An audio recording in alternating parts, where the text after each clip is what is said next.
Hi guys, at another pregnancy Q&A for everybody out there. Okay, let's start with our first question. 5 yoga poses for first trimester. Okay. Breathing is very important, crucial because sometimes, when you're pushing in the whole labor and delivery zone, your contractions are one on top of the other. Holding the breath becomes a natural thing because you want to push. So, breathing plays a big role. Two, there are breathing exercises just to keep women's bone strength going on.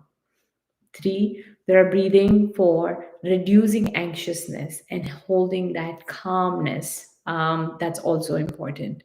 So, breathing, there are breathings for hormonal imbalances, which we are already going through. So, mood swings. So, breathing is the number one thing. So, if you could practice a little pranayamas, I'm not talking about the serious one, no kapalbhati, none of those things. I'm talking about the mild, moderate ones, which are very important.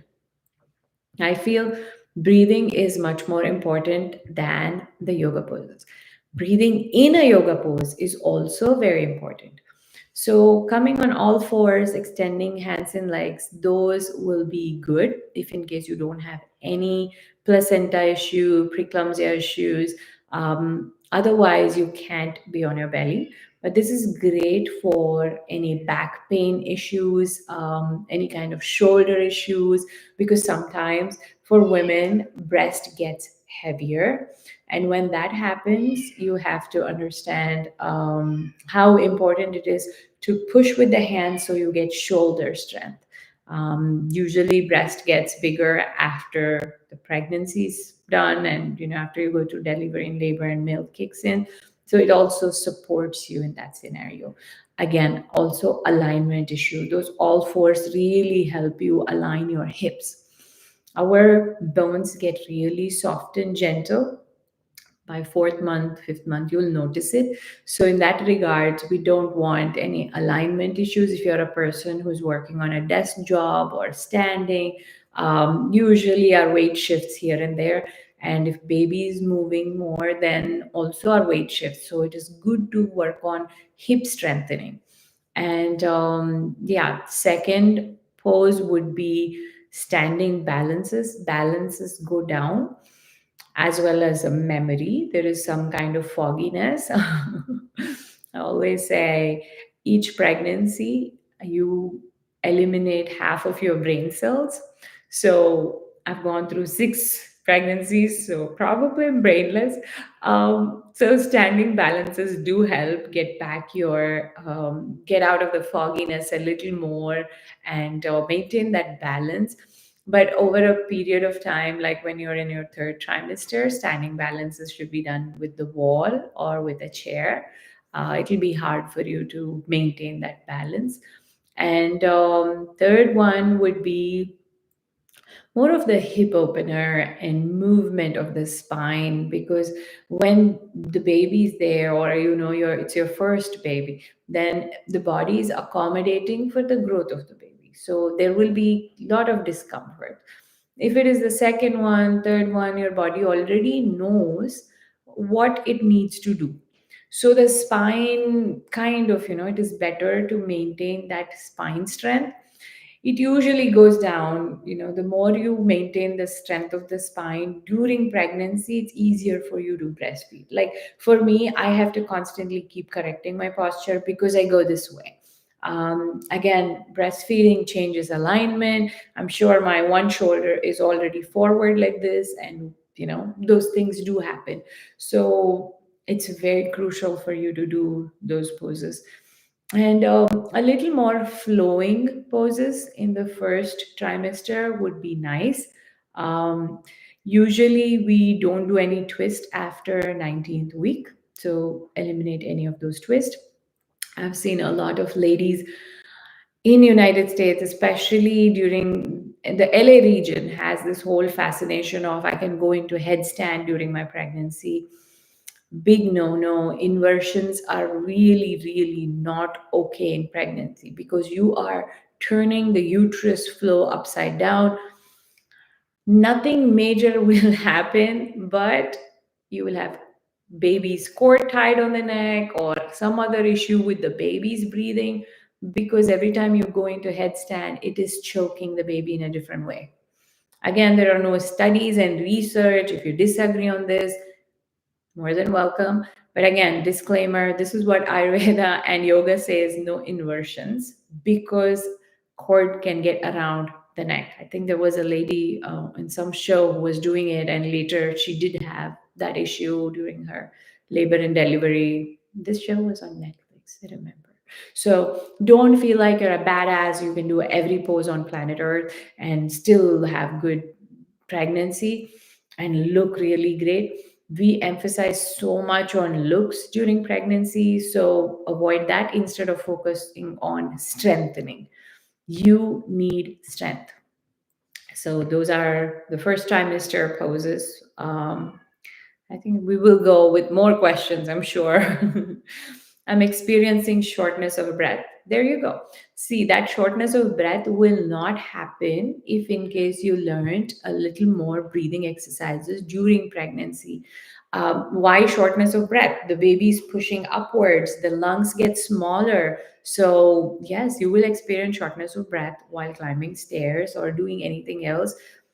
Easy remedy, learn breathing. Okay, find a good yoga instructor or a pranayama instructor who can teach you the exact breathing for pregnancy, labor and delivery, not random teachers who know what breathing is but do not really emphasis on pregnancy and labor and delivery, because that is more important for you.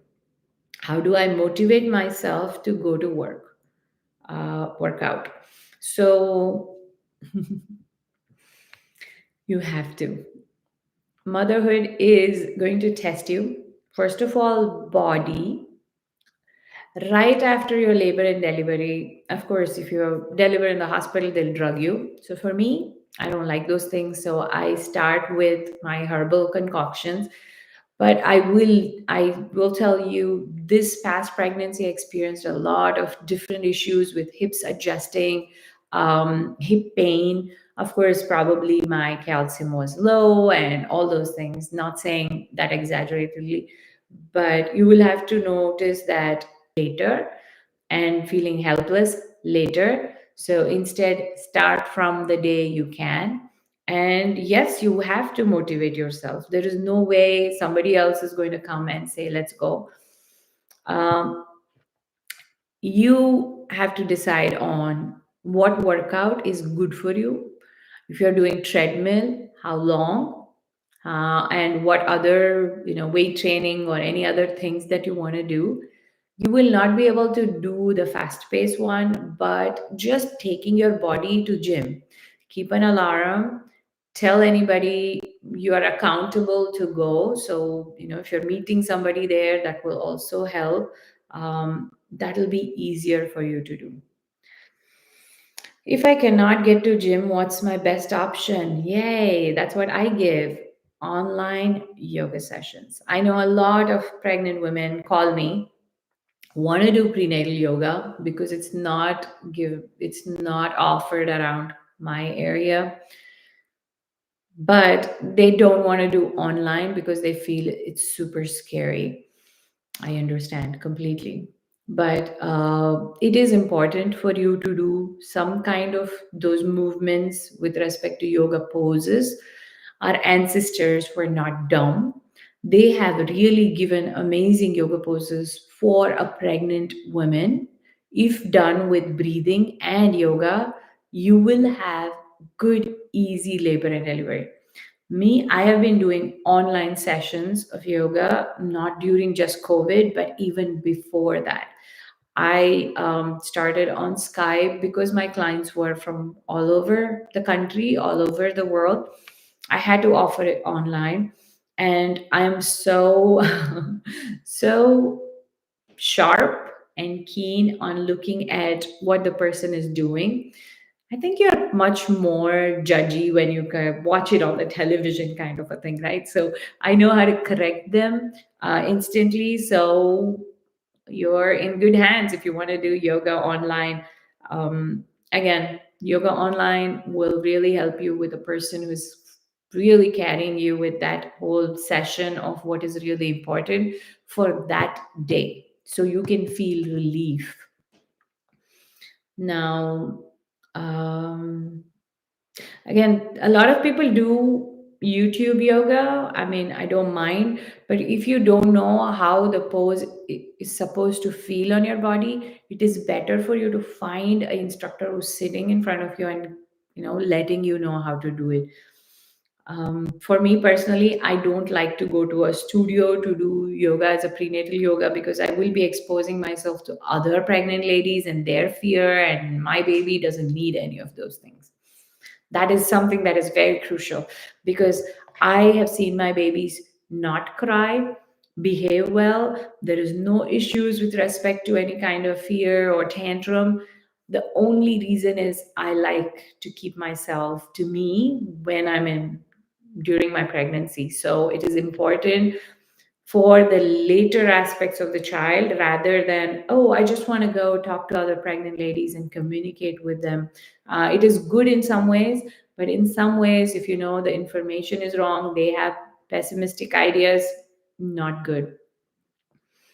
Can I do sauna and steam? No, no, no, no. Sauna and steam in United States, it's offered in every gym and of course in other countries too. But it is a treatment. In Ayurveda, sauna and steam is a treatment for a reason. Sauna is dry heat. Your body already is in that oven stage. That's why we say what's cooking, right, in the oven, because the analogy is that the baby is already in that warm zone. If you take your body temperature into that warm zone, body has to adjust to that. Similarly, steam too, it is going to open all your pores and it is going to heat you up. So it is not recommended. You will see the boards on those sauna and steam instruction where they say if you're pregnant, keep away from it. So make sure you're not going into sauna and steam. Not worth it. Are massages good? Should I still go to my chiropractor? Okay, massages are really great. It will calm you down. Make sure you're getting prenatal massages, even if your belly is not showing yet, because there are points in your body that needs to be not pressed during your pregnancy time. The marma points in the body can really affect you. So massages are good. Go for prenatal massage so they are not touching any of the points that is for uterus. Okay, we don't want anything to go wrong with respect to that. So prenatal massage, as per prenatal massage, from the day one you know you're pregnant, you can go for it till probably before you even go to labor and deliver. You can do it after you deliver the baby. Massages are great after you deliver the baby because the vata will be high, and that's the great time for you to get all kinds of massages. Much harder massages are also great during that time. Should I still go to my chiropractor? Now it's up to you.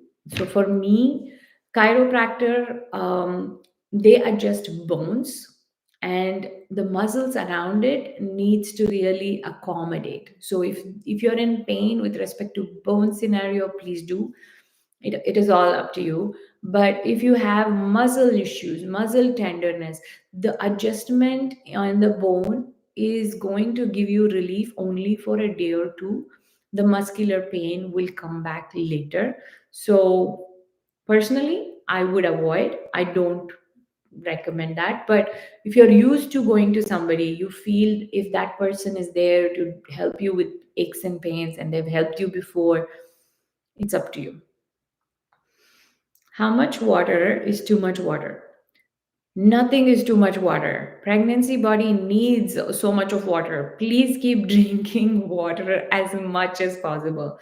I used to really tell myself that I'm going to have great baby, I'm going to have a healthy pregnancy, into the water and then drink it, because we believe that water holds memory, right? So you can say whatever you want and just, give that water that power and then take it in. I used to even say, if I'm working too late, I used to say, oh, this water is going to energize me and I'm going to really do fabulous. So I'm not going into that crash zone. I'm going to be super happy today. So you can say all those things to your water and keep sipping water. If you don't sip water, you get dehydrated. If you keep sipping water, yes, you pee more, but that's better than dehydration. Okay. So don't get dryness later. The baby should not be complaining of dryness. All those things eliminated. I um i had a lot more greens too, because greens do have much more hydrating power. So I like to find this beautiful skin on the baby later and not drying. So water is crucial. Good quality water, and not RO water. The reverse osmosis water really ruined my life. I became too big. I became too blobby. That's how it reacts on me. So get good source of water, whatever you're having. Can you tell the sex of the baby by looking at a belly? Okay. So, according to Ayurveda, the womb itself is different from a male to female womb. A female womb will be more conical and vertical and high up top. So, if in case you find your baby kicking up to your chest, towards your breast, then it is it is almost like it's a girl baby. That's how I feel it. And the kicks on the vagina towards the lower side is more the boy baby. The boy babies tend to be lower, and the belly seems to be much further. For the girl baby, it is all around. You will feel like you don't have good shape. So it all depends. Each woman is different. And one thing I notice is the womb is a little higher, then it's a girl for sure. If it is lower, then it's a boy for sure. Again, in United States, you get to know the sex of the baby. uh, but why bother? You're getting a healthy baby. That's all that matters, right? I personally have both girls and boys, but I expected my last one to be boy till, I think, till the end of the till she was out. And I had to ask, is it a boy or a girl? So yeah, it was beautiful. I considered her as a boy all through my pregnancy. Spoke to her with a boy name, but then later she turned out to be a girl. So it doesn't matter. Sex of the baby doesn't matter much. Only thing it matters is in the fashion zone, where you want to dress up with those cute dresses, and then boys don't have that category. They just have this monotonous neutrals and dinosaur images, whereas girls have such pretty dresses, and it's so beautiful to dress them up. But if you find girls like me who rip their bands off, who don't want to be in those pretty clothes, then makes no difference. Okay, I think I will end my video here. I will see you in another video. Have a wonderful day. If you are pregnant and if you want me to answer any of the questions, please send me questions in the comment section and I'll be more than happy to help you. Have a wonderful day. Bye.